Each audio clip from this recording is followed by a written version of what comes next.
dedicar este tiempo a un tema que ha estado presente en la radio varias veces.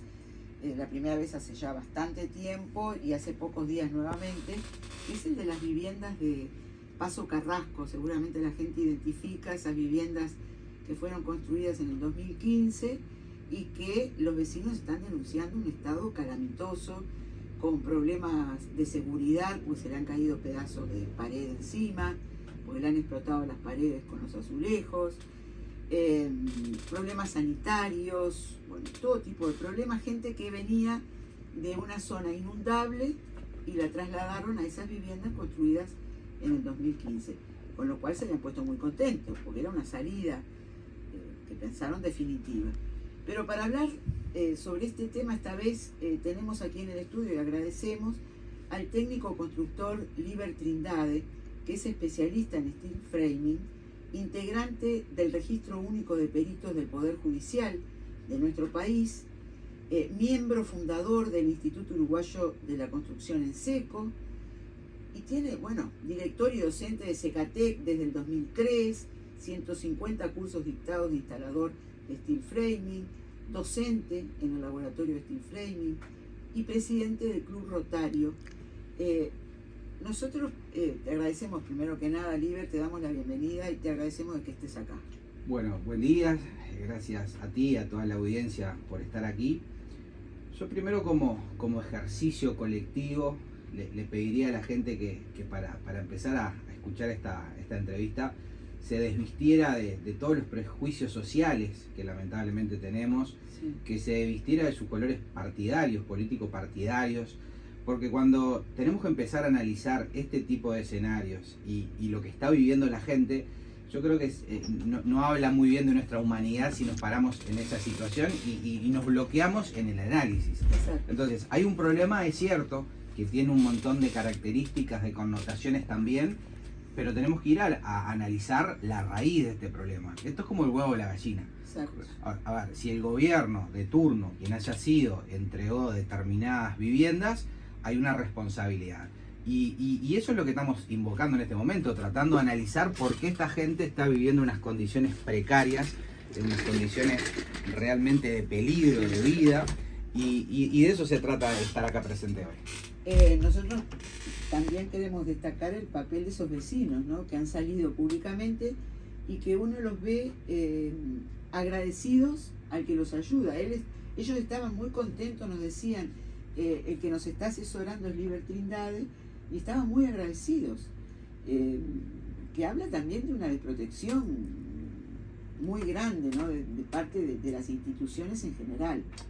A ver, uno hace estas cosas primero por amor al Uruguay. Yo creo que, siempre lo repito, vivimos en el mejor país del mundo para vivir, y eso implica una responsabilidad gigante de proteger lo que tenemos. Que tenemos fallas, es cierto, y este es uno de esos elementos que demuestra que es un horror lo que sucedió, y por tanto nos involucramos.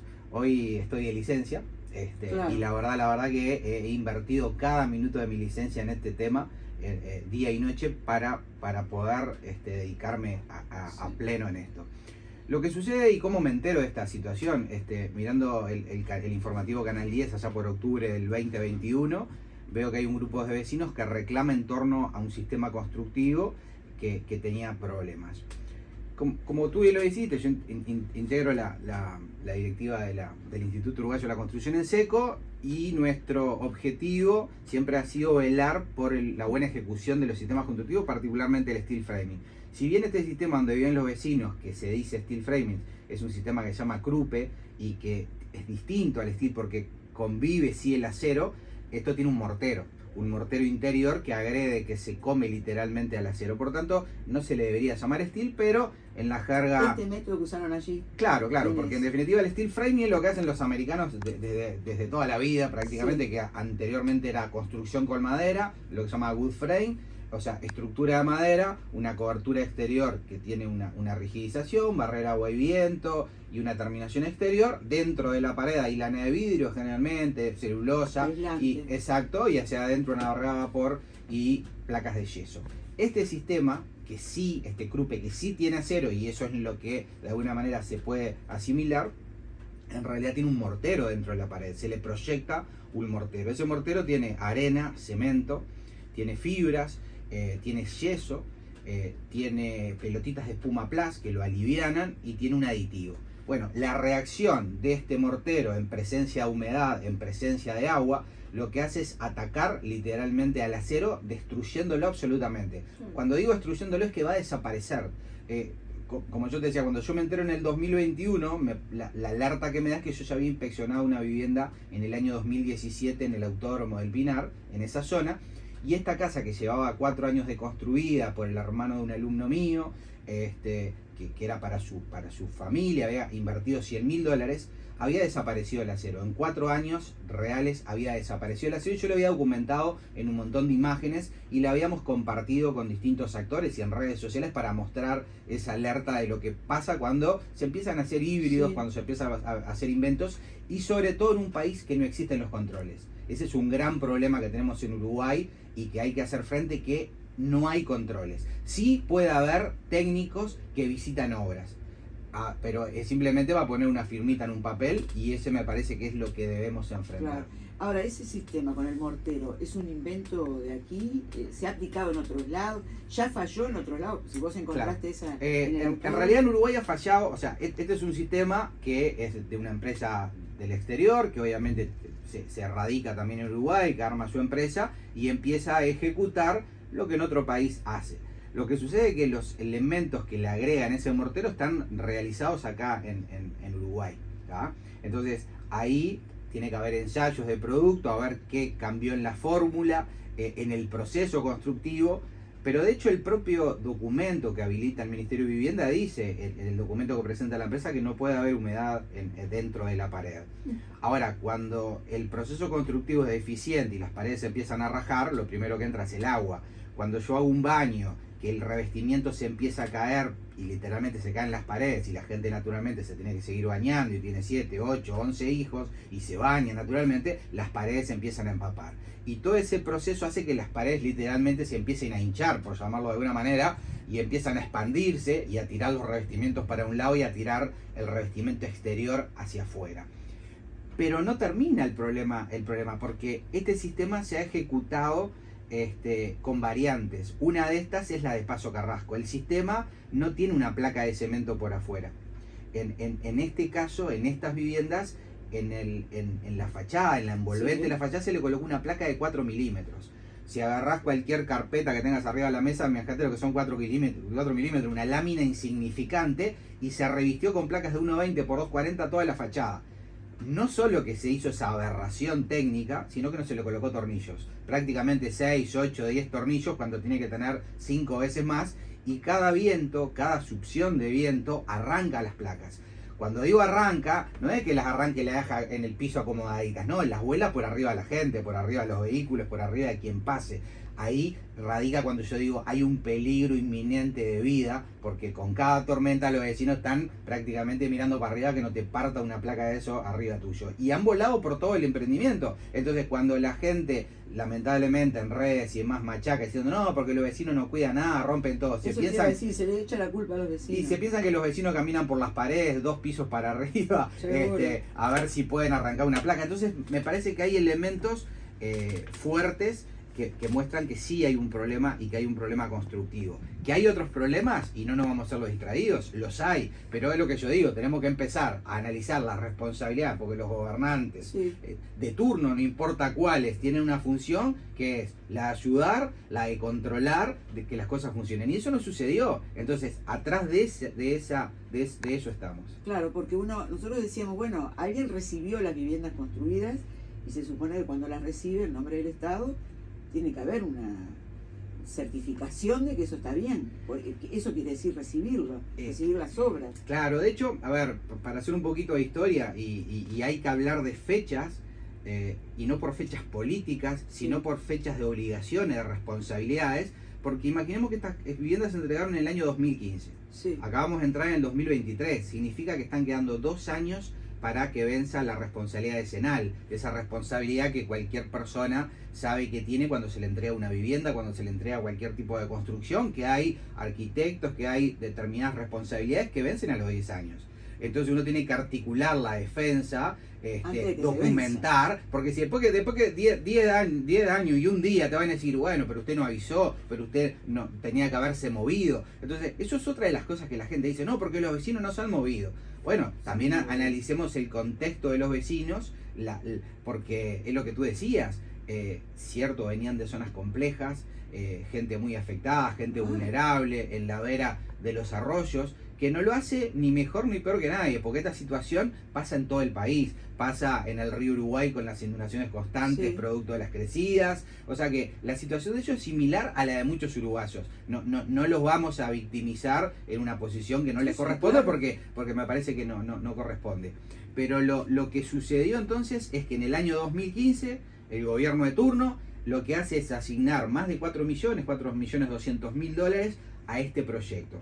¿Cómo se maneja? Bueno, con la intervención de Naciones Unidas, que trabaja también... Eso es el Ministerio de Vivienda. Esto es Ministerio de Vivienda, que lo que hace es volcar los recursos a la Intendencia de Canelones. Y en el documento que está, que inclusive lo tiene el Tribunal de Cuentas, hay un informe del Tribunal de Cuentas, están todos los datos, cómo la Intendencia se tiene que hacer responsable de la ejecución, por supuesto a través de licitación pública, cómo tiene que hacer el seguimiento, y cómo se le dan los 4 millones de dólares Claro. para esa administración. Entonces, la cancha está muy delimitada, o sea, acá nadie se puede enojar, nadie puede decir, no, porque se está atacando a la Intendencia de Canelones. No, simplemente se está diciendo, el responsable de esa ejecución fue la Intendencia. Le cayó en gracia por la fecha, y bueno, eso no depende de los vecinos. Claro. Ahora, te digo incluso, a nosotros el otro día cuando hablamos, la última vez que hablamos de este tema, el lunes fue, Sí. nos mandó Jimena, una oyente, dice, buen día, escuchando la situación del realojo de las familias de Paso Carrasco, quería compartir que las viviendas donde fueron realojadas las familias del barrio Maroñas, aquellas que desalojaron para la construcción de Maroñas Entertainment, están pasando por la misma situación de deterioro de sus viviendas, humedad, falta de cerramientos de seguridad, goteras y grietas en paredes y techos. Esto en Maroñas. Correcto. Pero hay en otros lados también la misma, no sé si esto es la misma construcción, el mismo método. No, a ver, como yo te dije, Uruguay tiene un gran problema que es la falta de controles. Y cuando hay controles, tiene el gran problema de la falta de conocimiento de lo que se está controlando. Claro. Por lo tanto, es un control medio de costado, ¿no es cierto? Y eso, a ver, hay gente que se va a enojar. Pero si uno no lograra que la gente se enojara, no habría reacción. Sí. Porque en definitiva, cuando la gente controla lo que no conoce, lo primero que tuvo que hacer es una actualización de conocimientos, haberse formado, y básicamente estamos hablando de construcción en seco, por tanto ni la Facultad de Arquitectura ni en general el sistema educativo estaba preparado para enseñar estos sistemas. Bueno, hay que hacer un mea culpa y decir, bueno, de acá para adelante tenemos que empezar rápidamente a analizar esto. Pero después hay otros temas que son de sentido común. Si yo te acabo de decir que hay una placa de 4 milímetros, no tenés que tener estudios de ningún tipo para decir esto es una aberración técnica y haberlo frenado, ¿no es cierto? Entonces, no solo la educación nos hace seres pensantes, nos da elementos, pero el sentido común parece que no lo estamos trabajando lo que corresponde.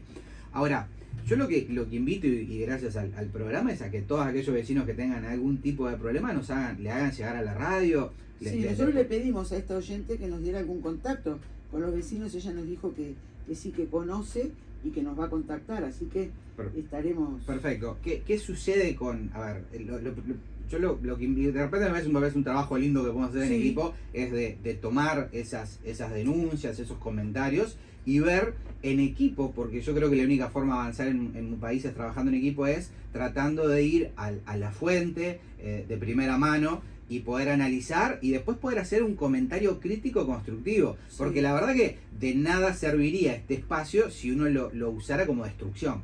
Acá lo que tenemos que saber es que si el sistema es en seco, y si fue construido a través de ministerios, de intendencias, con fondos públicos, tuvo que pasar, si es un sistema en seco, por un documento de aptitud técnica. El documento de aptitud técnica es aquel certificado que pide el gobierno al sistema que tú presentes y que tenés que demostrar que funciona ante impacto, funciona con el tema, por ejemplo, fuego, que tiene un aislamiento térmico. Ahora, esa es parte de la película. Lo que pasa que si yo tengo una receta perfecta, y yo a veces bromeo con mis alumnos, le digo, si yo te enseño a hacer un bizcochuelo espectacular y te digo que vos tenés que batir tantos minutos, agregar el royal a tal otro momento, poner precalentar el horno y mantenerlo sin abrir la puerta 20 minutos, y vos no cumplís absolutamente nada de eso, y decís, no, porque se quedó chatito y se quemó. Bueno, no fue problema de la receta, fue problema de cómo seguiste la realización. Y eso lo ejemplifico en algo muy común de una familia, porque es lo que pasa en la construcción. Hacemos lo que no se debe y después decimos falló. Entonces, acá hay un montón de temas para analizar. Tenemos que hacer una pausa. El oyente que nos había pasado el dato de Maroñas nos dice que una cosa que era previsible también, que la gente no quiere hablar. La gente tiene miedo de hablar porque tiene miedo de perder las casas, ¿no? Entonces, más que nunca esperamos que escuchando todo esto se pueda tener un panorama más completo, que bueno, ahora después a la vuelta hablamos si en otros lados ha pasado también, pero a la vuelta. Claro, River Trindade, estamos hablando del tema de la vivienda, vamos a decirlo así. Inés de las Piedras se comunica. Esto es como la continuación del audio que no terminé el otro día cuando estaban hablando de las viviendas de Paso Carrasco. Recordarles que yo hace 5 años les mandé las fotos y el enlace de una persona que vive ahí, que a ellos también les hicieron las viviendas en el 2015, realojaron algunas familias del asentamiento de acá del barrio Pueblo Nuevo. Y hablando con la señora, calamitosa, desde ese mismo momento que se las entregaron, que son unas cuantas viviendas, todos los pisos de arriba de todas las viviendas se les llueve, nunca se las arreglaron. Y la casa que le dieron a esta señora, la eligieron como puntero a ella de ahí de la zona, del asentamiento, que hacían reuniones políticas, y claro, era continuamente, y le ponían materiales para guardarla, y lo utilizaron la casa como galpón, nunca más le cerraron las puertas, es decir, no cierran, horrible. Y yo te me he mandado la foto, Ángeles, a ti, a la radio. Se las voy a volver a mandar porque yo las eliminé. Bueno, un abrazo grande. Bueno, eso fue hace 5 años. Y lo peor siguen hasta el día de hoy, inhabitables casi todas las viviendas. Si bien eran para 4 o 6 personas, familias grandes, la parte de arriba inutilizada totalmente. Un abrazo. Bueno, le agradecemos a Inés de las Piedras. Yo no sé si tienen arreglo estas cosas, porque ella dice no se las arreglaron. Con lo que vos estás pintando, ¿tiene arreglo ese método de construcción? Bueno, la verdad que cuando se busca un arreglo es para tratar de mitigar el impacto económico y no perder absolutamente todo. Aparte, imagínate que teniendo 42 familias viviendo y vos le decís tu casa se cae abajo, es como generar una alarma pública y decir hay que sacarlos a todos y darle 42 alojamientos. Sí. O sea, hay que ser muy responsable en esto. Pero también, si le sacamos trascendencia y si nos decimos lo real, que las placas se están cayendo arriba de la gente, que perfectamente podrían matar a alguno, que inclusive apenas habían mudado se voló uno de los techos de isopanel y tuvieron que venir los bomberos, de que hace unos días se cayó una pared arriba de una mamá que estaba bañando a su nena, el revestimiento le cortó un pie, sangraba muchísimo la mamá. Entonces, que las paredes están por caer es cierto, es indiscutible, es solo el vecino que no lo crea, simplemente va, se para ahí, pasa como Juan de los Palotes por ahí, va a ver que es real lo que estamos diciendo. Es hasta los periodistas que fueron de todos los canales porque se cubrió esta semana no podían creer y de hecho hasta se reforzaba su nota diciendo, a ver, es cierto, esto se viene abajo. Entonces, que se puede reconstruir y bueno, hay una parte de verdad en buscar eso. La afectación no es idéntica en todos lados, pero para analizar, por ejemplo, un caso porque la gente dice no rompen todo. Ahora, la señora de 78 años que vive sola, que le colocaron el marcapaso hace 4 meses, que se le está cayendo el baño arriba, que las paredes están llenas de hongo, que tuvo esa recuperación en ese ambiente asqueroso, lamentablemente, en la soledad total. ¿Es problema de la señora que rompió todo? Entonces, yo vuelvo a la interpelación social que debemos hacernos. A mí lo que me parece que el uruguayo, que no es tan rico, odia al pobre. Y me parece que ahí tenemos un problema, porque si nosotros odiamos al pobre, generamos un problema social que no tiene límites. Vos has encontrado que le echan la culpa a la gente. A los vecinos. Pero a ver, pero es cierto que hay grandes problemas que generaron los vecinos.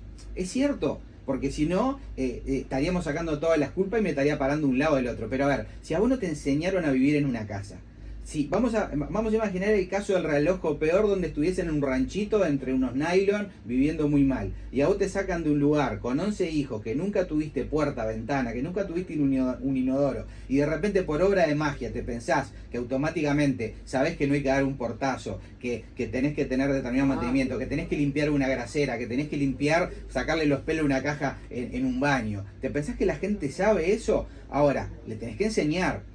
Y después que le enseñaste, también la tenés que hacer un seguimiento, lo tenés que controlar y lo tenés que frenar. Si la gente empieza a construir paredes de bloque para generar más ambientes que se da, y ustedes recorran acá Montevideo, Aquiles Lanza y otros barrios, donde se genera una tuburización del espacio, es porque, a ver, políticamente, socialmente, no estamos poniendo límites. No se puede aislar el tema de la vivienda de los demás temas, eso lo aseguraron y con total justicia los expertos desde hace muchos años. Bueno, puede decir, está la vivienda porque hay una casa. Claro. Tiene muchas cosas. Imagínate que a punta de pistola han copado, han invadido viviendas. Ahora, en ese escenario de violencia y demás, ¿el problema más grande es que los vecinos rompieron una pared de yeso? ¿O el problema más grande es que los estamos dejando solos y no estamos actuando como se debe? Y el mortero ese... No me lo imagino lo que es ese mortero. Vos nombraste Isopanel, yo no sé absolutamente nada de construcción. El otro día escuché cuando este viento impresionante que hubo en Peñarol, que los vecinos estaban asistiendo a un vecino que se le había volado el techo entero, y decían, lo peor es que en la esquina hay una construcción de Isopanel y se volaron todas las chapas y fueron como, eran proyectiles que le rompieron los techos, o sea, pegaron y mostraban, ¿no? Habían pegado, son fuertes, y habían volado los techos. ¿Es así? ¿Eso es una construcción de Isopanel? Sí, mira, te cuento un poquito. Nosotros en Secatec tenemos, por ejemplo, este año 850 alumnos, estamos arriba de los 6.000 y pico de alumnos formados en construcción en seco. ¿Por qué formás a la gente en construcción en seco, en construcción liviana? Porque es la forma que la gente viva bien, que acceda a su casa, que las parejas jóvenes puedan entre ellos construir su vivienda. Por tanto, lo primero que tenemos que decir es que los sistemas de construcción en seco funcionan en todo el mundo y no tienen ningún tipo de problema. El que me diga, no, porque en Estados Unidos las casas se vuelan. Claro, se construyen para que se vuelen, porque un tornado de 400 500 kilómetros de viento, no hay nada que no lo vaya a destruir. Seguro. Ahora, lo que sucedió particularmente en Sayago, que fui a inspeccionarlo el día 2, o sea, esto voló el primero, sí, con este viento. Yo me fui a la tarde, apenas paró la lluvia, me fui, tomé una escalera, me cargué la camioneta, me fui a ver qué había pasado para ayudar a los vecinos. Es que la empresa, o pseudo empresa que instaló este techo de un apartamento que está en alquiler, perforó el panel, un panel de 10 centímetros, que tiene que pasar una varilla roscada y anclarlo al hormigón, pero esa varilla no entró al hormigón. O sea que la varilla estaba colocadita, apoyadita arriba del hormigón. Entonces vos tenías una casa prácticamente 80 metros cuadrados que el techo estaba apoyado literalmente sobre las paredes. Lo único que tuvo que hacer el viento era soplar, como los chanchitos, el cuentito de y levantó la chapa. Entonces la mitad de ese techo salió volando literalmente por arriba de los vecinos. Afortunadamente no mató a nadie, no hizo daños importantes, más que obviamente que la casa se quedó sin techo, la gente que estaba alquilando se le llovió absolutamente todo. Y estamos siempre diciendo lo mismo, los techos de Isopaneles se vuelan. No, lo que se vuela es lamentablemente la impericia o la mala leche, porque me parece que hay que decir las cosas como son, de quien ejecuta las cosas.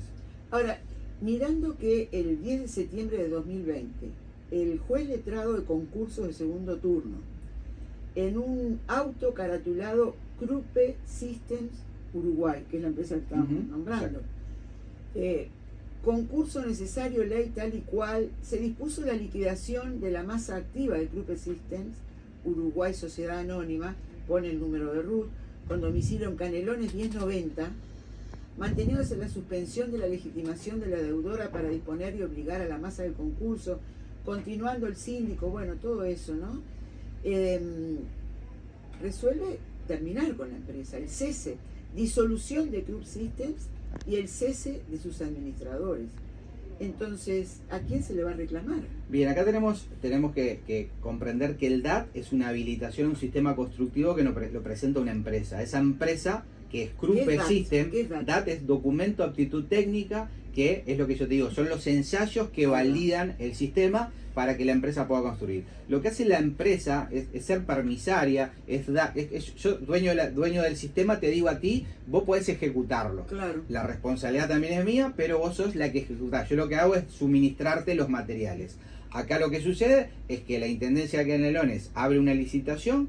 A esa licitación se presentan 2 empresas, que no es esta, se presentan 2 empresas que ejecutan, Claro. y ejecutan a través de este sistema constructivo de esta empresa que hoy desaparece, que hoy ya no está. O sea que vos lo que perdiste en el camino es a quien una de las patitas a la que le vas a reclamar, ¿no es cierto? Sí, Porque sí. la empresa directamente, imagínate que no tiene este problema solo. Tiene el problema de las viviendas de Fraivento, donde los vecinos están desesperados. Tiene el problema de Paysandú, donde ya está en juicio, porque si decíamos que la gente, por sucia, por descuidada, rompió esto, mal dicho, esta gente de Paysandú no había entrado a sus viviendas y las viviendas estaban rajadas. O sea, el gobierno no le había entregado sus viviendas y ya las viviendas estaban con estas patologías y los vecinos dijeron, nosotros no entramos, vamos directo a juicio. Esa ya está en juicio. Eso está en juicio, Fraivento no. ¿Y Fraivento qué pasó? Y bueno, la idea es darle una solución. O sea, a mí me parece que sí, acá dicho de alguna manera, sin pararse políticamente, por supuesto, el gobierno de turno que le toque tiene que hacer cargo a lo que hereda. Sí. Aquello que hablamos tanto de las herencias. Bueno, en un país democrático, Tenés que hacer cargo, naturalmente heredar, heredás cosas buenas y otras no tan buenas. Entonces, el gobierno hoy tiene que hacerle frente a atender a los vecinos y a dar las soluciones. Pero te puse el ejemplo del autódromo, esta gente que vivía con nenitos con asma, entre los hongos, con $100.000 pudriéndose, y el daño moral y el daño psicológico. Vos cuando haces un peritaje, que es lo que nos toca a nosotros hacer siempre, vos encontrás una persona destruida moralmente. Porque vos, ¿qué le vas a decir? No, esto se arregla, se pinta. La persona está viviendo, porque hay que sentirlo para poder comprender lo que es esto. Lo del autódromo es una casa. Es una casa, exacto. ¿Y esa en qué quedó? Y bueno, cuando vos no tenés quien te dé una mano, cuando todo el mundo mira para el costado, cuando el sistema mira para el costado, vos lo que tenés que hacer es tratar de emparchar, tapar, pintar con la mejor pintura que encuentres, que se vea feíto, pero es el techo que tenés para tus hijos. Entonces, claro. ese es el gran tema. Y en el caso de Fraiventos, ¿cuántas familias son y cuál es el problema y cómo se presentó? Y bueno, es la misma situación. Es el sistema construido en este sistema Krupe, donde los vecinos están reclamando. Para las próximas entrevistas, que ya me comprometiste a invitarme, Sí, te ¿cómo voy a no? ir contando, porque me gusta, vamos a estar visitando. La semana que viene ya vamos a, claro, o sea, nosotros siempre el compromiso que tenemos es donde está el problema, vamos. Hay quienes nos ven mucho en algunos programas, en televisión. Estamos en un punto muy complejo de lo que es la construcción. Vivimos en un país plagado de estafadores. O sea, el vulnerable es aquel que no levanta la guardia, que piensa que seguimos siendo buenos, como aquello que decía, dejo la puerta abierta y no pasa nada. Ese Uruguay ya desapareció. Entonces lo que uno tiene que hacer a partir de un programa de radio es sensibilizar a la audiencia de lo expuesta que está. Claro. Pregunta Héctor del Buceo, tenemos que hacer otra pausa. ¿Las casas con ese sistema, las heredarán los nietos como las de ladrillo? Bueno, si los sistemas están bien ejecutados, no te quepa duda que son heredables totalmente. Los sistemas de construcción en seco están realmente ensayados. Cuando vos mirás los ensayos de Estados Unidos, el acero puede vivir perfectamente 500, 600, 900 años y lo ensayan en distintas áreas, por ejemplo en los Estados Unidos, para certificar justamente la vida útil del acero. No puede pasar que en 4 años desaparezca porque estamos en Uruguay, sino porque hacemos las cosas muy mal y, como te dije, no las controlamos. Entonces, no es solo que a vos te den algo, que te construyan algo, por más que pagues, tenés que estar con la guardia como para que te vayan a dar un buen guantazo y te vayan a acostar. Así que ese es el mensaje. Hacemos otra pausa, seguimos conversando con Libertad. Bueno, hay un mensaje que manda otro oyente, Cecilia. Buen día. Bueno, recién engancho la entrevista, tema importantísimo, y quería comentar un ejemplo. Cuando yo era joven, por el 74, una amiga trabajaba con una cooperativa de lo que se le llamaba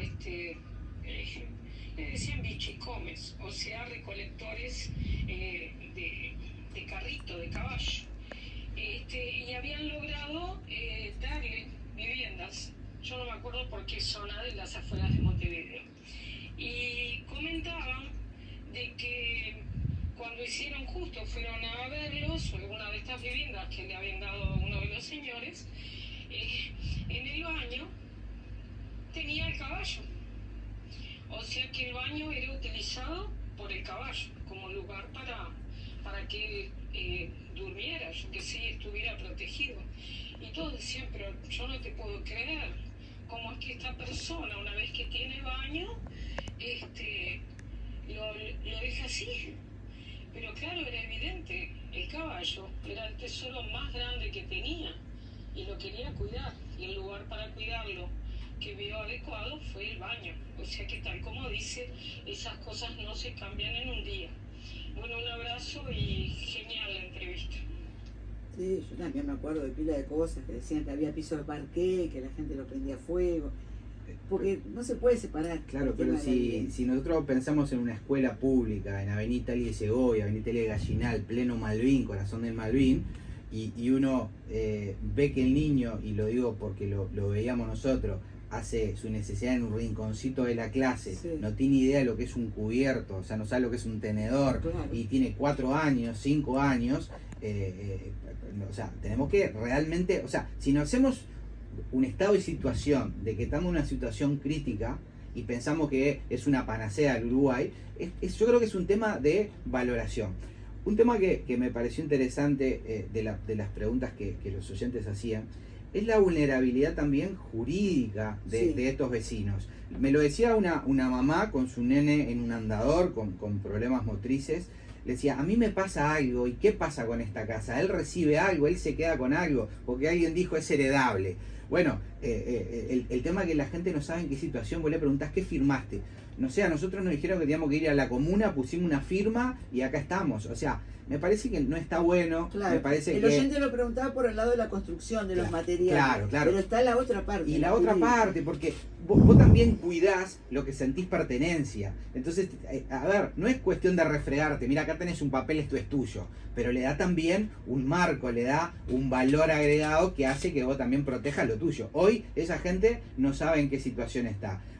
Si decía otra persona, se murió tal persona y ya la casa pasó a ser de otro. Pero hay una familia en el camino. Entonces, me parece, a mí me gustaría que se tomara nota de esto. De hecho, convocamos afortunadamente en pleno receso a la Comisión de Vivienda de Cámara de Diputados la semana pasada. Yo te iba a preguntar, porque el 30 de diciembre creo que fue la Comisión de Vivienda a recorrer, y lo otro que vi es que la Intendencia de Canelones dijo que después de la Feria de la Construcción van a desarrollar un plan. Sí, por supuesto.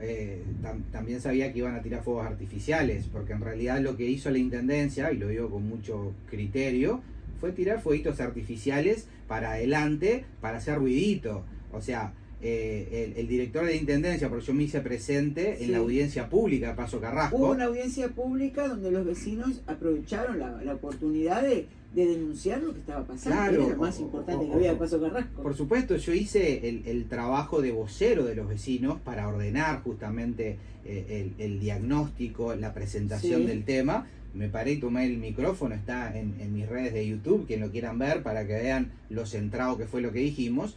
Y la verdad que esto hizo calentar mucho al director de vivienda, que se paró muy molesto porque los vecinos no tenían por qué representarse, o sea, que la Intendencia no escuchaba a voceros de los vecinos, que los vecinos podían hablar. Un asesor técnico. Claro, o sea, pero con una vehemencia, entonces que ya tenían un plan. Y créanme que no hay plan. El plan de la Intendencia, después que Liber Trindade empezó a aparecer, y no porque Liber Trindade valga mucho, sino porque cuando suena el tema perito judicial, técnico especializado, empieza a hacer ruido. Ahí apareció la Intendencia y empezaron a decirle a los vecinos que iban a arreglar. ¿Arreglar qué? ¿Qué hicieron? Colocarle revestimiento en un baño. Cuando vos tenés un elemento todo podrido, que se desgrana, porque lo ven en los videos que he subido, se desgrana, ¿cuánto dura? Nada, se empieza a rajar automáticamente, no se impermeabilizó. Entonces, el cáncer está dentro. O sea, le dieron una aspirina a los vecinos. Y digo, y hay que ser muy responsable. Entonces, no hay plan. No. ¿Tá? ¿Y lo de la Comisión de Vivienda, cómo fue? Bueno, yo me hice, a ver, la verdad que la herramienta más fuerte que el bicho humano tiene es esto, el micrófono, sí. la prensa, La y es lo que hace que las cosas pasen, ¿verdad? Salió en prensa escrita, salió en todos los canales, hablamos con algún diputado y le planteamos, a ver, alguien tiene que tomar esto, no importa quién. Me parecía que lo más lógico era que fuera imparcial, sí. y que no le diéramos un sesgo político, porque la verdad que si no nos empantanamos en todo esto. Y el diputado Servini lo que hizo fue convocar a la comisión en pleno receso, dada la magnitud de lo que la prensa decía, sí. Riesgo de colapso. Entonces se hizo presente toda la comisión, representada por todos los partidos políticos, recorrieron, escucharon a los vecinos y obviamente se fueron cabizbajo y meditabundo, porque ahí notaron de que el problema era real. Claro, lo que pasa es que bueno, hay quienes les interesa empezar a disipar la responsabilidad y empezar a repartir, ¿viste? Repartimos cartita para todos lados y la responsabilidad de todos. A ver, no creo que no pasa por ahí, ¿no es cierto? Sí, sí, hay que tomar sí. el toro por las guampas y darle cara a los problemas. Bueno, hace un ratito se comunicaba Richard, vecino con el que conversamos el otro día, que vive allí en estas viviendas, y dice: los vecinos estamos escuchando atentamente en apoyo al vocero y asesor técnico honorario que nos ayuda en su licencia con tanto amor y pasión, agradecido sinceramente de corazón, decía Richard. Mandamos un saludo a esos vecinos, ¿no? Sí, por supuesto. Yo lo que traté y lo que sigo tratando es de levantar la moral. Sí. A ver, yo se lo he dicho a todos ellos, yo vengo de un hogar hiper humilde, vengo de un Salto adorado, que también se nos inunda, que también a mi padre lo agarra el agua y el agua tiene... sabe de inundaciones. Por supuesto, y mi padre vive a 2 cuadras de la principal de Salto, un tipo laburante, y cada 5 o 6 años sabes que el agua te llega a la altura de los tomacorrientes, y que un día te aparece una inundación como la última, que llegó a 16,80 metros, la más grande después del año 1959, y el agua la tenías al cielo raso. Entonces, de esa situación conocemos, de pasar hambre, de no tener agua, viniendo a vivir a Montevideo una pensión, como tantos uruguayos, porque lo que digo, no somos más ni menos que nadie. Entonces, no podemos perder la sensibilidad. El día que la perdemos, la verdad que es un problema. Entonces, hay que apoyar a los vecinos, lo único que los mueve es saber que el tema está arriba de la mesa. Porque cuando está encajonado, la verdad que se te vuelve una tortura. Estuvo encajonado todo este tiempo. Totalmente, desde que 8 años. Salieron a denunciar. Hacemos ese compromiso después que vayas a Fray Bentos de conversar, ver qué se encuentra allí y ver cómo sigue este tema. Si aparece, ¿hasta cuándo es la licencia de la construcción? Y bueno, nos queda prácticamente la semana que viene, porque... Toda la semana que viene. Sí. Y ver si la Comisión de Vivienda, actuará, aunque estén de licencia, tendrá que actuar también, tomar cartas en el asunto. Sí, y me parece que de la misma manera que uno toma con mucha responsabilidad técnica, yo creo que debemos convocar a más actores sociales. Tiene que haber escribanos, tiene que haber abogados, tiene que haber otros actores. O sea, se necesita certificar. Voy a poner un ejemplo. Me parece que hay que hacer una constatación técnica, no solo del técnico constructor, el perito, sino quien documenta la realidad en un papel notarial. Y los vecinos tienen que tener esa ayuda. A mí me parece que ese es el trabajo que debemos construir. A mí me queda esa sensación del agradecimiento profundo a este espacio. Tenés mi número para que los vecinos por si preguntan. Sí, por supuesto. Está habilitado a dar el número. Sí, por supuesto. Está habilitado, redes sociales, obviamente me encuentran en todas las redes sociales y el trabajo está a la vista. Me parece que eso nos ayuda a construir este relato con independencia técnica y con buen criterio. Bueno, y la camarógrafa de asesora, que siempre va a estar en todas estas notas. Totalmente, y uno solo puede hacer lo que queda registrado. ¿Sabes que la gente se queja mucho de que cuando las cosas se hacen y hay una cámara? Ahora hagan el ejercicio inverso de pensar qué pasa si no hubiese un micrófono y una cámara. Sí, totalmente. Gracias por haber venido, Oliver. Por favor, gracias a toda la audiencia.